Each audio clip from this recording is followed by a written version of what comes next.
Hello, everybody, and welcome to an FPS, 12 FPS. I don't know how to introduce these because I've only ever run games. I'm Kai, and with me I have... Fable. Hello. Hello. I'm excited. I'm very excited for this. But today we're starting off, I think, with Bob, who... You've probably been working at Dodo Studios for maybe a week and a half, 2 weeks now, so just long enough to maybe be starting to get used to things. It's first thing in the morning. What are you doing? How are you getting to work? Bob usually walks. It's a good little way to wake up. He gets like a coffee or a biscuit or something from the local Starbucks on the way. He says good morning to the owls. He's actually he very much appreciates that the other coworkers here, especially the owls, because they all seem to also be in the same sort of nervous range that he also is. So they all kind of they've given him a schedule basically to know when the things like scheduled explosions are going to happen, which has been very nice to know. So it's been chaotic, but it's controlled chaos, which is nice. But for mornings, yeah, coffee, come in the morning, say hello. But usually he heads straight to the accounting office to get started on paperwork because there's a lot. There's a lot. There's like a literal tidal wave to go through, as we heard in a previous F12 FPS. I like to think he's making a good dent in it, but there's still definitely like if you go into his office, there's definitely still almost like a maze like towers of stacks of paperwork. Oh, geez. In there. All right. So, may I ask what Bob will do when suddenly he's navigating his way through the maze, trying to head towards his desk, when suddenly he's like, "Hey kid, got an idea, want to help out?"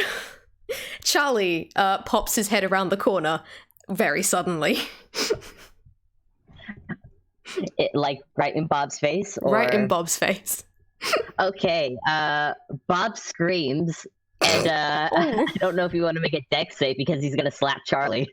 Okay, yeah, no, I'm going to quickly do that, please. I don't want Charlie to get slapped. If he does get slapped, he fucking deserve it, but, it's an 11, that's up to you. Does he get coffee tossed in his face, maybe? I'm not going to be that mean, and neither is Bob. Bob is just startled, so he's just going to slap Charlie, and it's probably not going to hurt. I'm not even going to make you roll damage. It's literally one of those just like startled slaps that doesn't have a lot behind it, but hey, you startled him. Right, argument could be made that I deserve that, but hey, how you going today?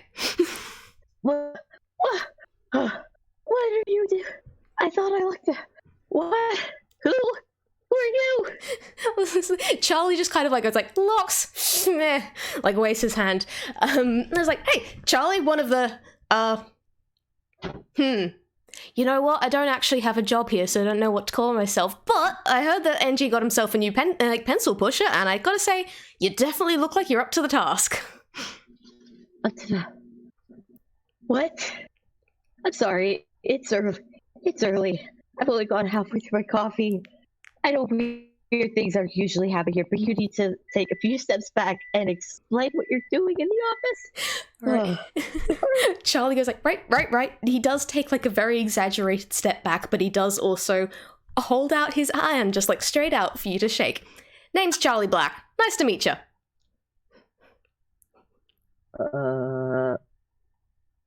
But Bob, and he very warily takes her hand to shake. Very warily. He's like, he doesn't know where this is going. It's a very firm handshake. It's a well-practiced handshake. And Charlie will use that opportunity to step a little bit closer again. But if Bob's still looking nervous, he won't get too close just yet. Yeah, Bob's still a little nervous. And close contact doesn't help. I'm sorry, Charlie. No, it's fine. Charlie is over familiar with everybody, so this is pretty usual. But yeah, it's like, pleasure to meet you. Have you been enjoying the new place? Like, how about this new job? I know it's a bit busy, but like, I reckon you're doing pretty good to go from like what I was before to this. And he gestures at the masses of piles of paper. I mean, this, and he looks at the paperwork. This is actually not. I don't want to say I've dealt with worse, but I've dealt with worse, I guess. This isn't the worst I've dealt with. Right. Charlie, right? You said you done a job here. Then why are you? I'm still trying to understand. Charlie kind of like waves his hand and just like, this is like, don't technically work, not really on the payroll. Tend to like help out. I'm like a fair hand with a camera sometimes. Can do a couple of stunts. Generally, you'll just find me hanging about. I'm friends with the engineer. Can I roll? I think Bob's actually gonna roll to see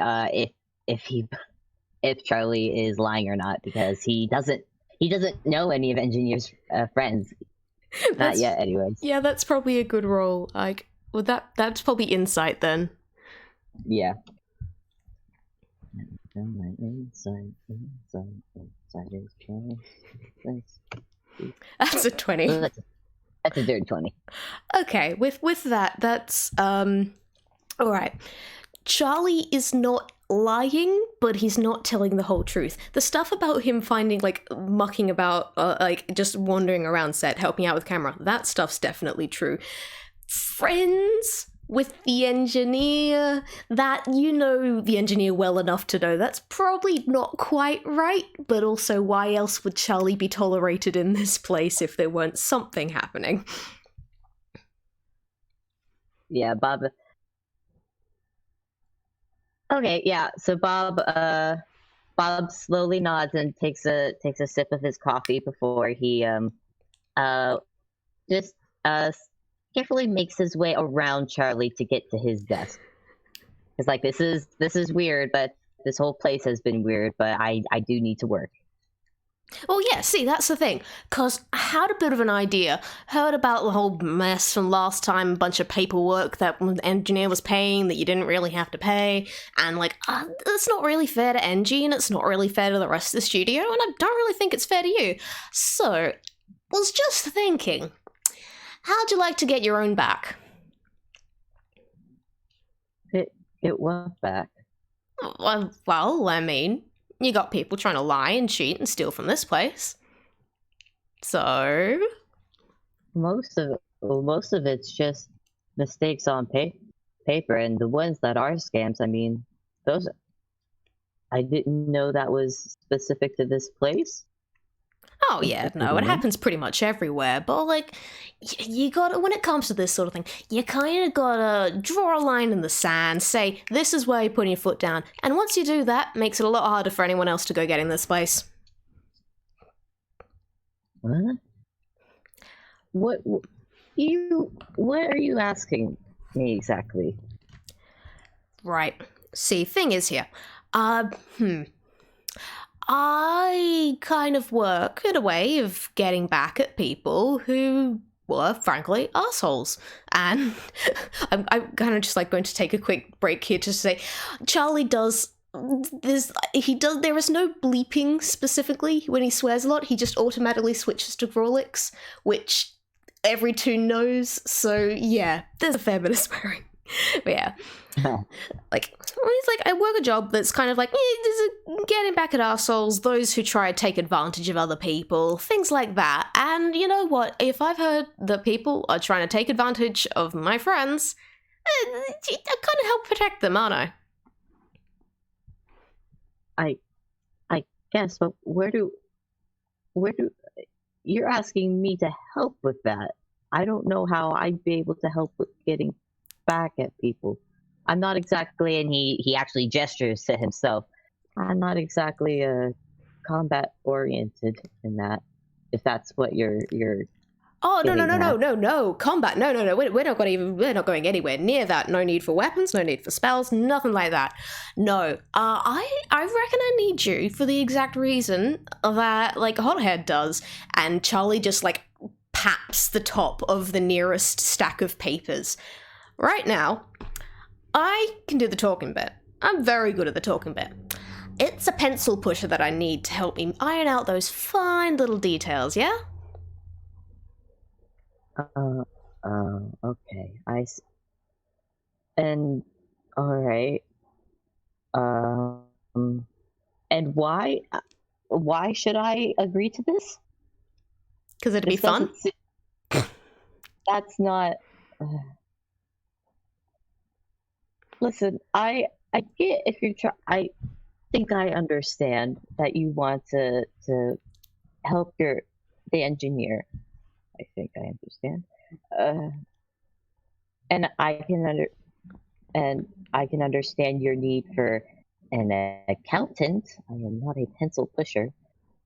I don't know how I feel agreeing to something like this, because if you're suggesting if I'm understanding what you are suggesting, it does not sound incredibly legal. Oh, it's only not legal if you get caught, right? Sir, I have had enough run-ins with the law to know I really would rather not get caught. Look, we're not going to go getting caught. If you've got me at your side, trust me, we won't be getting caught. Trust you? You broke in here. It's not breaking in if I didn't break anything. I know I locked that door last night. I have no reason. Sure, you've told me you're friends with the engineer. I've worked here for 2 weeks. I have no substantial reason to trust you. For all I know, your name isn't really Charlie. That's actually, sorry, I'm just like, because normally Charlie will happily lie about his name at every initial meeting, but no, this is the one time he actually said, all right, is it okay if I roll insight to try and figure out, like, what sort of motivation that Bob has, or Bob would need to get into something like this?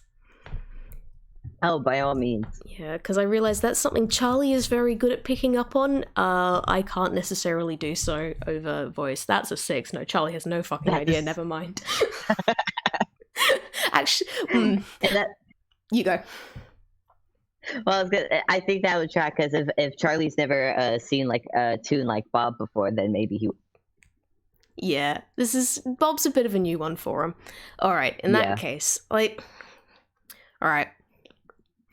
Can't exactly go proving you anything about the name, because pretty sure any pieces of paper I show you, you're not going to believe anyway. I'll know if the paper is fake. All right then. And Charlie legitimately just takes a moment to pull out a wallet out of one pocket, and then kind of flips through it. Nope, wrong one. Puts that back. Pulls another wallet that looks a bit different. Flips through it. No, not that one. And he does that several times, just checking all his pockets, pulling things out of his hammer space, until finally, aha, found it. And considering that I can't even, I know cars are a thing in Inkwell, but they're toon cars. Do you need driver's license? Charlie hands you the toon equivalent of a driver's license. Bob takes it to scrutinize. But as he's watching Charlie take out all these wallets, he's thinking, I need to talk to engineer about this at some point, because I really need to know all the people engineer knows if I'm going to keep getting surprise visitors. Absolutely. Welcome to Dodo Studios. Bob's gonna get a long list from NG of just how many people the dude knows. It's like, oh geez. Anyways, do I need to roll for? Yeah, you can roll an investigation if you want. I will tell you right now that the driver's license is actually a real one for once. Oh, for dexterity. Oh, yeah. Wow, that's a nat 20. Yeah, yeah. So Bob is actually genuinely surprised that this interesting character that Charlie is, who's just pulled out many wallets, has indeed handed him a real driver's license, and he goes, "Okay." All right. So, like, if you believe me on my name's Charlie. Seriously. So I will actually. Bob has now unlocked Charlie's full name, which is actually Charles Montgomery Black. So congratulations, you're basically the only other person that knows this now. Oh my god. But yeah, that was Charlie's real name. Right. So like I'm being truthful with you here, mate. Like I'm trying to help out Leah, and I'm trying to help out the studio. I'm trying to help out Angie, and I'm trying to help. Well, hoping to get a bit of help from you.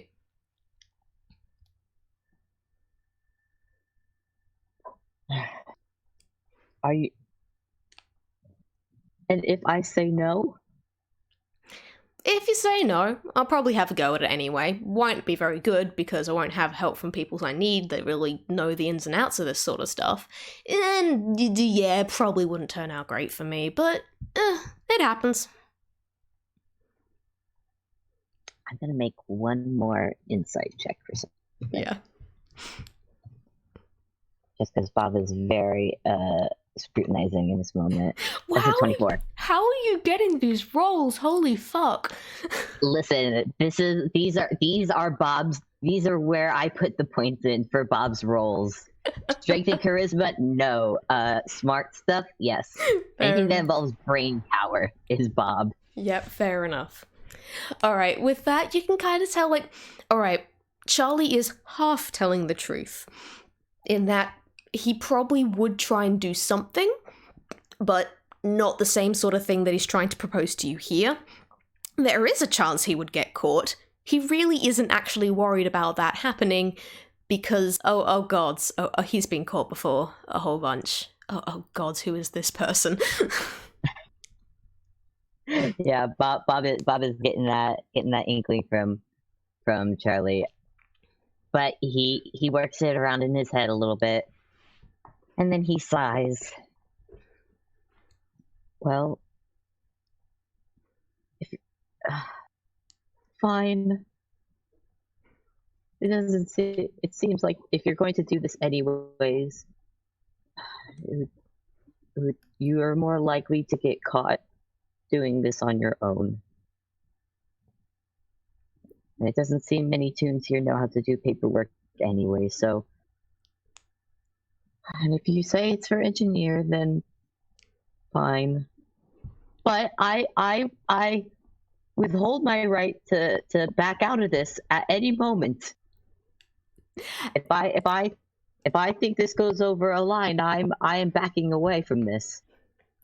Absolutely, you're on it. You got my word for it as a warn. Don't worry. And Charlie will actually reach out to do another big handshake with you, and you don't get to say no. He will grab your hand, shake your hand, and then pat you on the shoulder as absolutely, yes, brilliant, this is great. All right, we got to get you a bit kitted out because you're not quite ready for it in that scene. I got to ask, do you know where these places, and he just starts kind of going on a massive ramble about, okay, we need to get you set up with a slightly better outfit than what you're wearing. We need to get, we got to get a bit of a disguise kit going on you. We need to figure out where these people are. So he will start asking you questions about the people who did try and scam the engineer. And while this is going on, I'm just going to make a minor roll to for something. Okay, cool. So am I allowed to roll perception or no? All right. Now, the question is do you reckon, considering that I suspect Bob is very distracted with Charlie talking and going on all these things, do you reckon that Charlie would have advantage? You are allowed to say no. Yeah, I will give Charlie advantage on this just because. All right. Yeah. In that case, yeah, roll perception as well to see if you pick up on this. It's 26. Fuck. Oh, that's a 26. I have to contest the 26. Can you even get that high? If I get a nat 20, maybe. That's no. All right, okay. Nope. So we will explain. I will explain exactly what happened there a little bit later. For now, it's a long conversation, and I think Charlie and Bob will just wind up talking for about half an hour, and Charlie will happily lay out more or less the plan he has, though it is mostly, we need to get you kitted out, we need to find these people, we need to figure out what is the best sort of way to get to them. How would Bob be feeling after, like close to an hour's worth of solid conversation here? A little flustered. Mostly flustered just because of how I guess comfortable Charlie is. Like I guess like you said, very personable, very friendly on the get-go, and Bob is not used to that kind of demeanor from anybody. But the way Charlie's been talking has been more or less business-like talk, so not as flustered as he could be. Fantastic. That it is. Yeah, that it has been an hour with this strange cat tune, and he's wondering just how long this is going to be and how much. All right. All right, I think by the end of it, yeah, like Charlie can tell Bob's getting a bit tired of all this, so it's like, all right, sounds good. We've got a plan. I'll meet you at oh god, I need to come up with a name for a fucking cafe. I'll meet you at like a cafe on the corner of 12th Street at 9 a.m. tomorrow. It'll be the best place to scout out what we're doing. Oh, and like before we go, again, thank you so much for doing this. And I know you don't trust me, but for this, you gonna trust me? I will withhold judgment on this. So we'll just have to see where this goes. All right. Well, in that case, I gotta ask you. Can you hold your hands out for me, please? Bob looks a little again. He's looked wary this entire time. I cannot stress that Bob does not trust the situation at all, but he doesn't really quite know how to say full out no just yet. So he holds out his hands. All right. Charlie just kind of stands there while Bob's holding his hands out from it. Gotta say, reserving your judgment, like, entirely fair. I understand. You're still kind of getting used to this. Gotta say. And Charlie then lifts up his hands and then drops a pile of stuff into Bob's hands, including Bob's wallet and watch and tie pin and a couple of assorted things that he had in his pockets. And Charlie's like, holding your judgment? Pretty smart idea. Bye! And then he's out of there. Oh, man. Bob. Yeah, Charlie, you're gonna need to work to get this tune's trust. He gave it back. That's what the tune. Yeah, but he still took it in the first place. And Bob is just raking his brain of just like, when, how, what? And that's what the 26 was for. Oh, God. Okay, so I think in that point, we cut to the next day. And it is 9 a.m. at the cafe. Charlie arrives a little bit early and he's already got himself coffee and has ordered one for Bob as well. So by the time Bob arrives, it will be sitting there on the table for him. All right. Yeah, Bob gets there like literally on the dot of when he was supposed to be. And not a minute too soon, not a minute too early, just as instructed. Just when he was instructed. Though he is surprised by the coffee. Still wary though. Charlie's just trying to make a new friend. You're doing great at it, Charlie. Say sarcastically. Sorry, buddy. It's fine. But yeah, so he's like sitting down, like gives you a wave when you arrive, and then it's just like, so what do you know about those folk over there? And he kind of nods towards a group of vultures sitting at another table discussing some sort of business. Bob gives them the look. They look like birds. If I had to guess, they probably. And he actually. Should I make a perception roll, actually? Yeah, probably a good idea. Because I don't think he knows who they are, but I think with perception he can take a gander. That's a dirty 20. So I think he like maybe they've got paperwork at their table or something. Yeah, probably. So he sees the paperwork and he can take a guess that I guess they're by the looks of those papers, I think they probably work at some sort of firm. I'm not sure if they're accounting or a lawyer from here though. All right. Why? Well, I can tell you right now, some sort of firm, yeah, sort of. They tend to do a lot of work for Screamer-Codger. I had dealings with him before, and he's not the greatest guy. But those three in particular, they, well, we all know that Screamer-Codger certainly loves his money. Those are the three that make sure he keeps a hold on it and make sure he keeps getting more. And yeah, so they're the ones that have not been happy with everything that went on with the engineer last year. And they're the ones that are doing their best to extort every ounce of gold they can from him. Huh. They'd be good at doing it too. I don't personally know Scrooge McCutcher, but we've definitely gotten paperwork from his businesses in No Man's. If these three work for him, wait, these are the three you want to get back at? Absolutely. They're the one doing the biggest damage, therefore they're the ones we're going to do the biggest damage to. Oh, I'm not gonna lie, Charlie. I think that's gonna be difficult. How so? Well,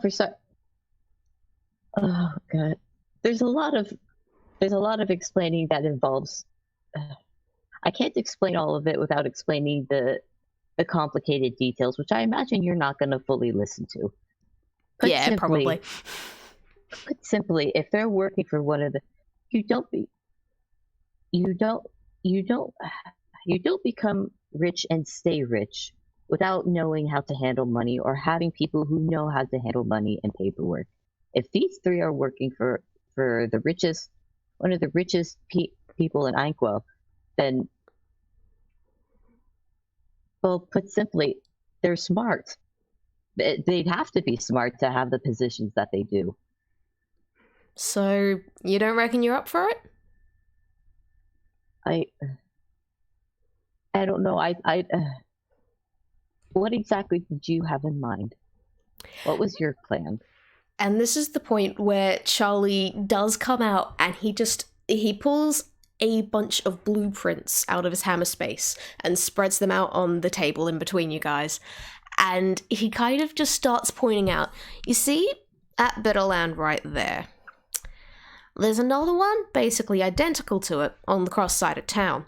And over there, massive gold mine, massive booming, like right next to the river. People that bought that land, they weren't going to do anything. The moment they started developing, came across a huge deposit, got so very rich. Now this land over here, and he points back to the blueprints to the original spot, that one, we can make it look basically identical. And if it's full of gold, then those vultures are going to want it. And I reckon we can sell it to them.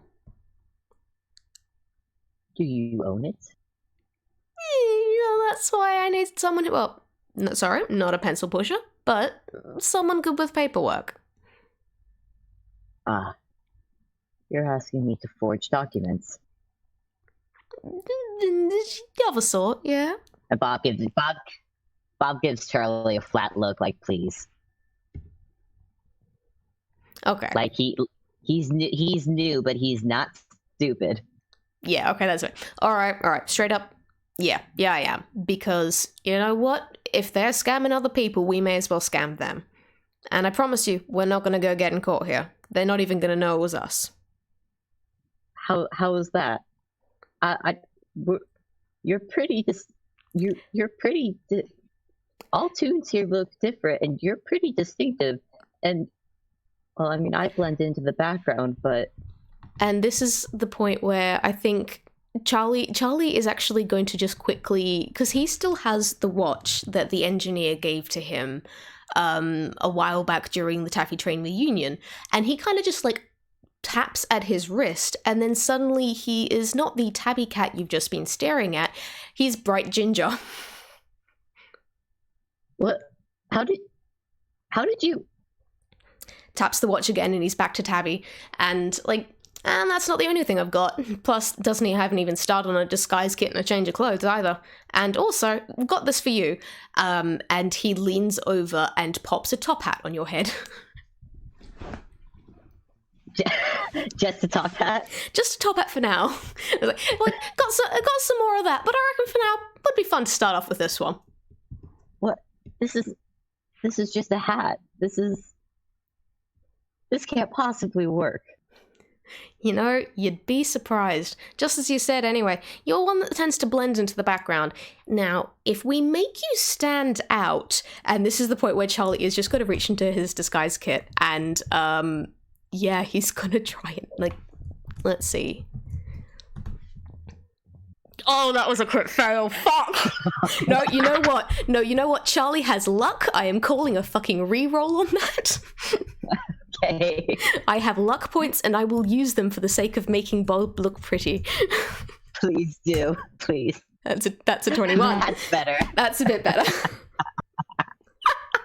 Okay, with that, yeah, Charlie leans over with his disguise kit, places a very big, luscious black moustache, pops a monocle over your larger eye to kind of hide that a bit, and then also, like, hands over some other clothing and everything, little trinkets and everything. It makes you look incredibly fancy, and you more or less come out of it looking like the fucking Monopoly logo.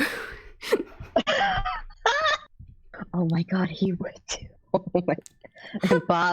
Bob is too flustered to, like, do anything. I'm imagining it's just like Charlie just being like, you'll need this and this and this, and just like smacks a new article of clothing on Bob each time. Yeah, and Bob much. Just like and by the end of it, Bob is just looking down on himself like, what?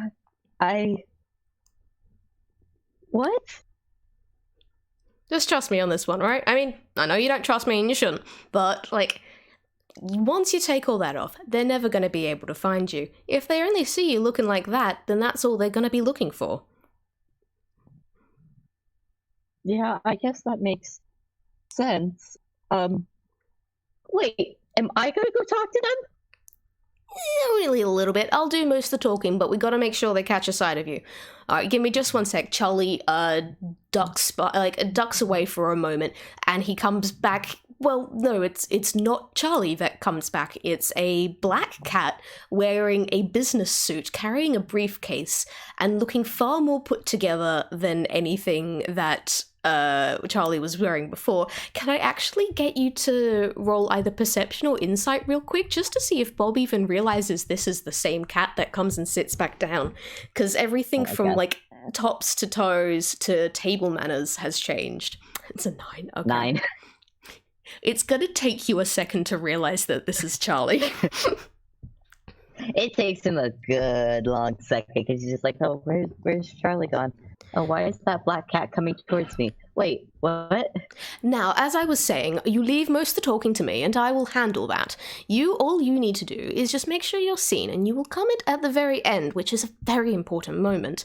But until that point, we just need to make sure they think that there's someone else working behind the scenes on this who wants that piece of land just as much as they will. I don't know if I could I don't know if I could do this. I don't know how to do you want to make Yeah, I don't know, perception or insight, whichever probably insight. I've got the same either way. But yeah, Charlie is gonna immediately, like, drop the act. He's still dressed up, but he's 5. Oh, that's a 5. That's a 5. To you, Bob just looks a little nervous. Yeah. But, like, this is Bob was like, Charlie does drop the act for a moment, though, and it's just like, all right, you sure you got this, mate? Because, again, you can back out at any time, and backing out now is going to be a lot easier than backing out later. But I don't know how to be this, and he gestures down at the whole getup Charlie has put on him. Like I said, I'm a nobody. We don't do this, and he flails his arm more aggressively, gesturing at himself. Because you've dressed him up as some posh businessman, but Bob's from accounting. Charlie is going to be very puzzled with you saying that, and he's just gonna. You're not a nobody, though, are you? You're you. No, that's not what I don't mean. I mean. Right. Bob, listen to me. Listen to me. You're not a nobody, because you're here. If you're a nobody, you'd still be out there in Nowheresville, like Neverland, and you wouldn't be here. You wouldn't be helping other people out. You wouldn't be making friends in the studio, because, like, I've had, like, forgive me for having a bit of nosy, but I've had a chat with some of the other owls that you tend to chat with, and they like you. You are someone that, yeah, big new situation. I get it. Like, I get it. But you can do this, alright? I believe in you. Do you want to roll persuasion? Yeah, probably a good idea. I'll let you roll advantage because you said something very specific. Okay. So that's a 23.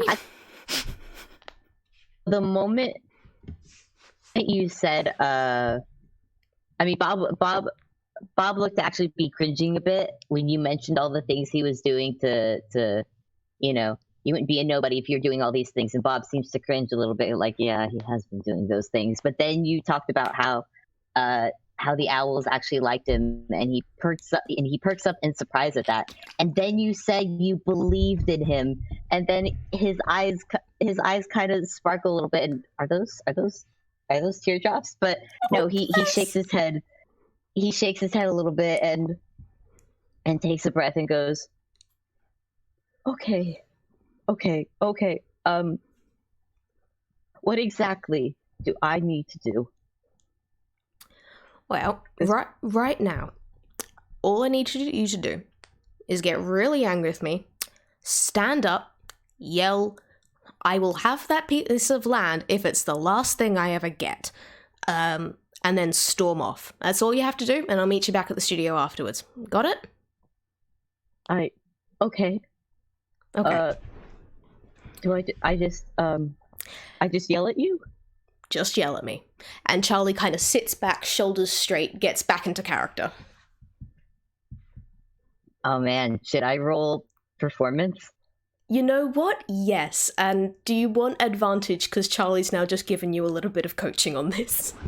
Yes, please, because performance has a -1 in it. Oh, jeez.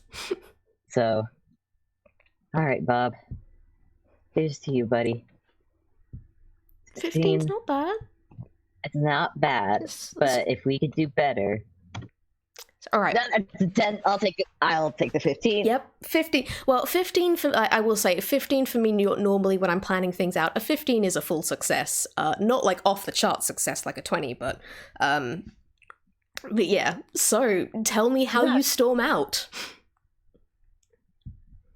So Bob, he's not the best actor, but he has seen he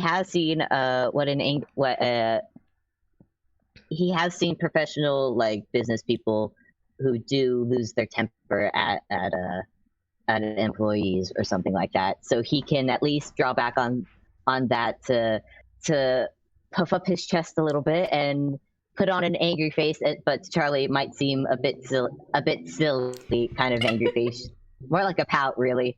Perfect. But from where the vultures are sitting, it still looks like this guy, like this formal businessman, is very angry, and he goes, I will have that piece of land if it's the last thing I do.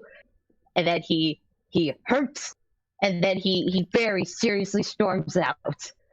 And that was perfect. Charlie's absolutely going to applaud him later on. For now, though, he's just, like, sitting back in shocked, look obviously affronted, folds up the blueprints that have been on the table, puts that in his briefcase, and then goes like, well, I guess there was no use at all then, and goes to walk off, and conveniently strolls right by the vulture's table, and they just to catch their attention. and I think by that point that's going to be, as this is an FPS that is meant to be that is meant to be like focusing more on Charlie and Bob, we can leave the nonsense con stuff that Charlie will get up into the background, and say that they do meet up at the studios later on that day, and Charlie is grinning very widely because that was a perfect success. Well done, he's so proud of you, Bob. Charlie probably walks in just as Bob is like halfway getting the costume off. He is having a look at himself in the mirror though with the monocle, because it's like, it looks kind of weird because it does nothing. It does nothing to hide his larger eye. But it kind of suits, but no, it's great. Yeah, I think it's... Oh, I'm just wondering, do we want to go from here, or do we want to kind of skip to the end of the con? Or what do you think would work best? Because I'm aware we have got a bit of a time limit.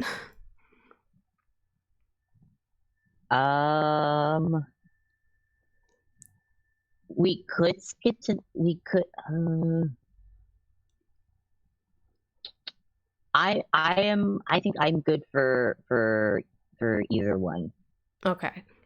I'm thinking in that case, shall we do a bit of a montage? Because now It's going to be a mixture of kind of plotting and planning, a little bit of celebration, because like that beginning went so well, and Charlie has managed to rope the vultures in successfully. And now it's a matter of the rest of the stuff. And Charlie says like he's happy to do those discussions and such himself. And Bob doesn't need to come in till right at the very end. But right now we need the other side of Bob's skills, which is getting the paperwork on stuff. Have you done much in the way of like land ownership and forging and things before? Well, he's dealt with the papers, so he knows what does look fake, so he knows what to avoid doing. Okay, that's a start then. Do you reckon that you would be able to do something to stand up to the vulture's scrutiny?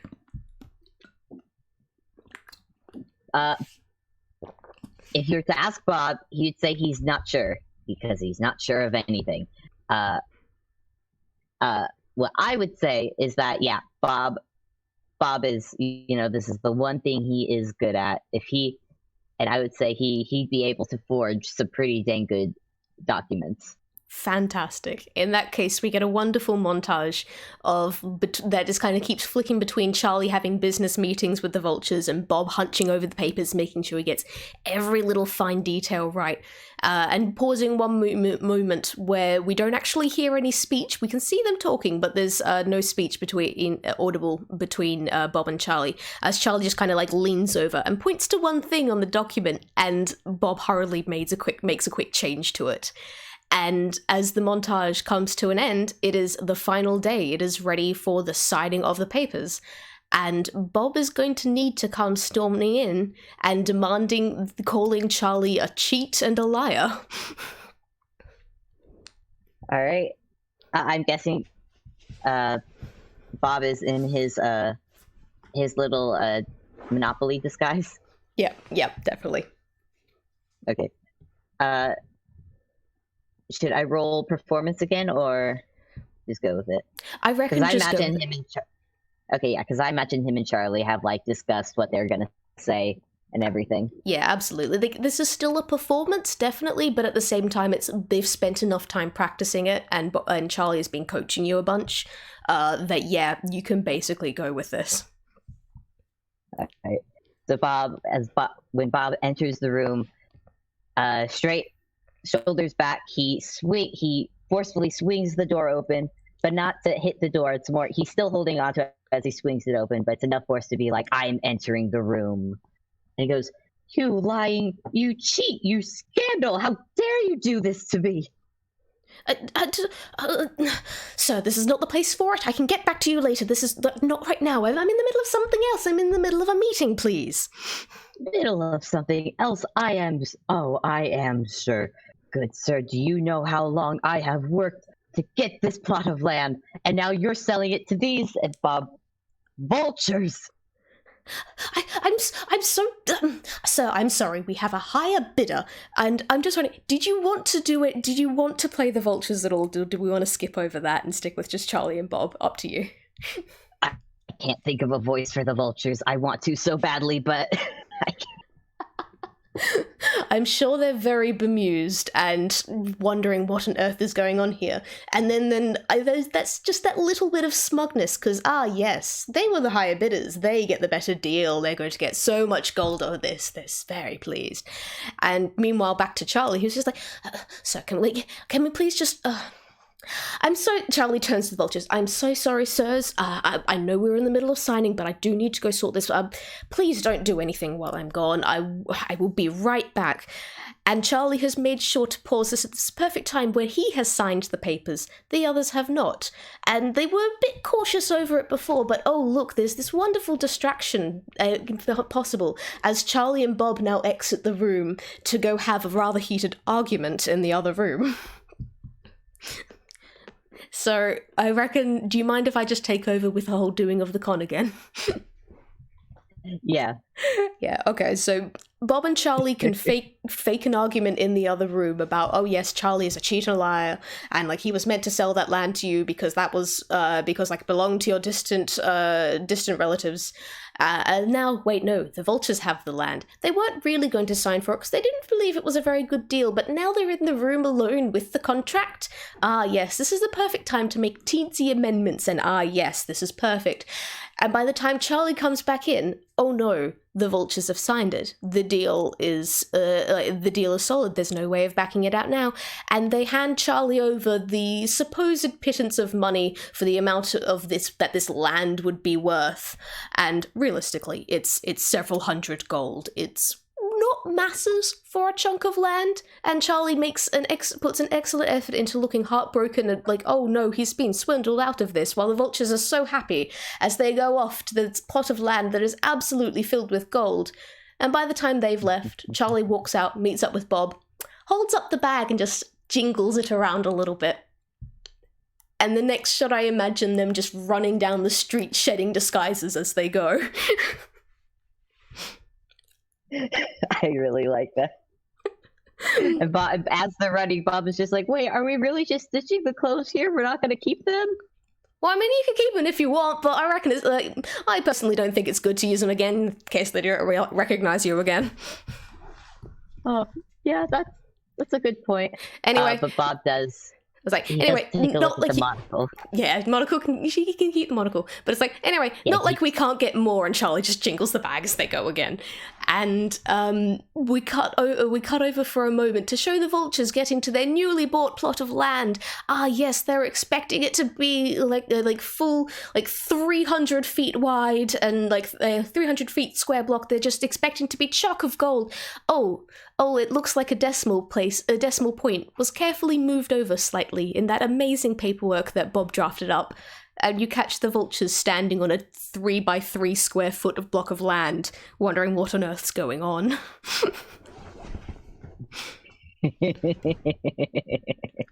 Got him! Congratulations, Bob, you are now a criminal. If he wasn't a criminal before, he'll tell Charlie. No. Actually, you know what? I imagine Bob at this point has probably told Charlie of his brief run-ins with the police. Oh, do tell. Charlie's very interested now. Oh, it's something big. I got framed. I got framed for stealing a jewel from an island that I guess was basically keeping the island alive. Got framed for that. Had to go find the actual thief. Then I got held hostage and had to help the guy get away from the police. That actually wasn't too bad. It was actually a little nice go through the park. It's not that big of a deal. It is absolutely that big of a deal, and Charlie's jaw has outright dropped, but his eyes are shining with glee, and it's just like, I gotta say, I underestimated you, mate. You did a good job, and I'm glad I had you working with helping me back here. Good job. And he will reach out to shake your hand again, and he promises not to steal anything this time. I was about Baba. Baba looks very warily at that hand before he reaches out and shakes it. It's like, yeah, I this was definitely a new one for me, but I I am glad that well, I guess I'm glad you didn't get caught trying to do something not that smart. How many times have you done this? Just a couple of, 100 times probably. Can't say it's not really a job, seeing as I don't get regularly paid, but it's a bit of a career, I guess. And Bob actually does not look surprised. He actually rolls his eyes a little bit, like, of course, like yeah, I suppose I should have expected that answer. So, well, what now? Well, we do have about 500 gold here, and I know we said give it to Dodo Studios, got to pay back all the stuff that they stole from Engie in the first place. What'd you say we got a bit of shopping spree ourselves, because that monocle did look good on you. I mean, I don't know how I feel spending this money on myself. If you think it would be okay, but I insist that we budget ourselves. If that makes you feel better about the whole thing, absolutely. Okay. Then I guess they gotta just go off on a wonderful little shopping spree, and Bob is going to please tell me what sort of fancy outfit Bob would go for. I need to know this. I think Bob actually enjoyed the fancy look a little bit. Oh, I love that. Like he wasn't sure it fit him, but he's not gonna go like outrageous or anything. He's not gonna go for a top hat or anything. He's definitely kept the monocle. He doesn't need it, but he likes it. But in terms of shopping, I think he's gonna get himself a new clean button up and a vest to go with it. Oh, I love that. That's so cute. Oh, Charlie, I don't think is going to buy himself any clothing or anything, because he's already got everything that he really wants. You're going to walk past some sort of sweets shop at some point, and I think after about 20 minutes, Bob is going to literally need to drag Charlie out of there if he wants to continue. Bob will get Charlie a small bag of candy to pacify the cat. Yeah, that's acceptable. And he gets himself a bag of candy as well because he likes candy. Hell yeah! He understands. And then I guess they can have a wonderful afternoon shopping, and then go home and then just go back to the studios afterwards and dump this massive bag of money on top of the engineer's desk when he's not paying attention. And how was Bob feeling after all that? After dressing up and running about and just, not doing just numbers? It's one of those things he has to look back and reflect on and be like, wow, I cannot believe I've done all that. But he looks back at it all and he can't say he regrets it, because he actually genuinely had fun. Charlie's very happy. He's made a new friend. At the end of it, do you trust me now? No, but I think you're okay. You know what? I'll take it. And I think that's probably a good point to end it, unless you had any other bits you wanted to do. I just had this fun little idea that when they say goodbye, Bob just goes, "Oh, and Charlie? Yeah? Give me my wallet back." And Charlie will regretfully hand it over. He's not actually sad about stealing it. He's sad about getting caught. And Bob looks inside, makes sure the money is all there, okay, and then he puts his wallet back and says, "Well, I'll see you later then." Yeah. See you around. Bye. And that's very good. I love it. That was very short and very sweet, and I'm glad that Bob got a chance to have some fun. I loved that a lot. Charlie, troublemaker. I love you. He is. Thank you for just letting me talk for like 90% of that. Dude, it was more than okay. I was having a ball. Oh, I'm so glad. This was a delight. I would love for these two to go on more shenanigans together in the future, but I don't know if/when that's going to happen. But that was very good, and I should stop the recording. Yeah, same.